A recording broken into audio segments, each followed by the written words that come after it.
শরীফ ওসমান হাদির মরদেহ কিন্তু সিঙ্গাপুর থেকে দেশে এসে কিছুক্ষণ আগেই কিন্তু পৌঁছেছে এবং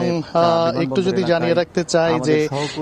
রাত 1:30টার দিকে কিন্তু ইনকিলাব মঞ্চের পক্ষ থেকেও গতকাল রাত 1:30টার দিকে ইনকিলাব মঞ্চের পক্ষ থেকেও জানানো হয়েছিল যে বাংলাদেশ বিমানের একটি বাণিজ্যিক ফ্লাইটে শুক্রবারে কিন্তু সন্ধ্যার দিকে কিন্তু অবতরণ হওয়ার কথা রয়েছে এবং সেটিও কিন্তু আমরা দেখছি যে রানওয়েতে কিন্তু এই মুহূর্তে যে বিমানটি অর্থাৎ বাংলাদেশ এয়ারলাইন্সের যে ফ্লাইটটি সেটি কিন্তু কিছুক্ষণ আগেই কিন্তু অবতরণ করেছে। এর আগে আমরা দেখেছি যে গতকাল থেকেই কিন্তু সারা দেশে